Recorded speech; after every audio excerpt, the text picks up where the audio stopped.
You should read this book, Think Like Da Vinci. If you want to increase your intelligence, you must read this book. You definitely know Da Vinci, the painter who painted Mona Lisa. Leonardo da Vinci was a finest genius and he didn't had any specific field. He was like a universal genius. He was a painter, inventor, polymath, an architect, a writer, mathematician, sculptor, botanist, weapon engineer, geologist, cartographer, and also anatomist. Talking about some of his few special talent, he was able to write reverse. Yes, reverse writing was one of his talent, and he was also ambidextrous. It means he was able to write with both of his hands. He was able to write with his left hand, also with his right hand. He made a lot of invention like parachute, world's first resume,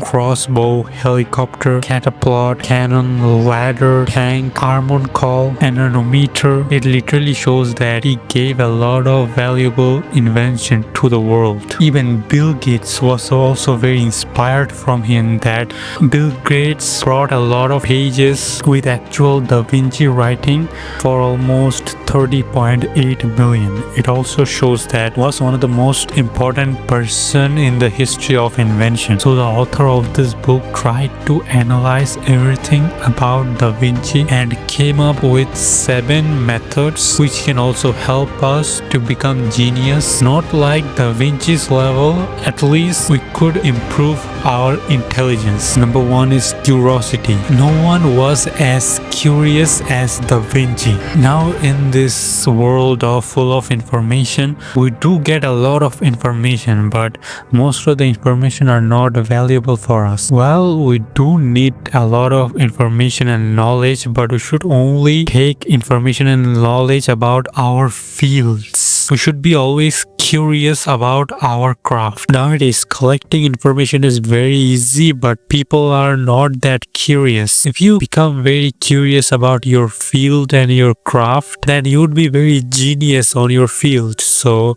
you can also use a notebook. A notebook can be helpful for you to do straight thinking, and you can use your curiosity to become genius on your field. The second trick I'm going to talk about is put your subconscious mind on work. Write down the question which you are very curious about, or which questions answer you'd want to know very desperately. Write them in a paper with a list, and before going to sleep, try to read out those questions in a very loud voice. Don't be too loud or your neighbors would be very anxious. Just be as loud as your brain would be able to remember and hear your questions properly. And if you do that properly, your mind will work on those questions while you are sleeping. So the whole night your subconscious mind would be working on those questions, and if you wake up, you might end up getting some answers or some reference which will help you to get the actual answer. The third trick I would say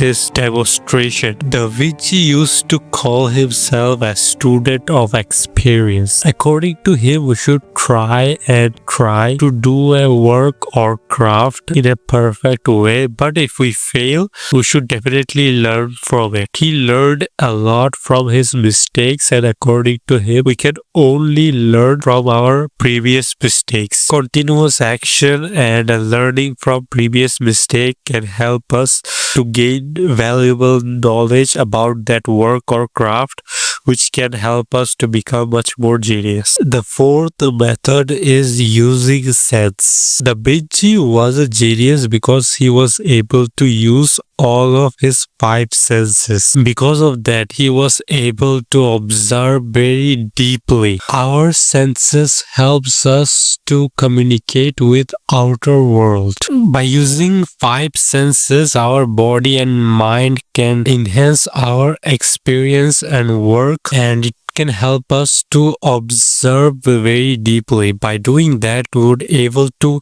gather knowledge and information which will make us genius. For example, if we see flower with just one sense like eyes, then it would feel like just a normal flower. But if we use our five senses, like if we see it, we can touch it, we can smell it, we can observe it, how it was before and how it became after a good amount of time, how it reacts with wind, how does it taste like. By doing this, we would gather a lot of knowledge and information about that particular flower. Similarly, if we observe an animal like a fish, just looking at it, observing it with five senses, we would get to know a lot about it. For example, I have two ducks in my house, and as you know, they are my pets and I take care of them a lot of times. So I look at them for a good amount of time and I observed a lot of things which I didn't knew before.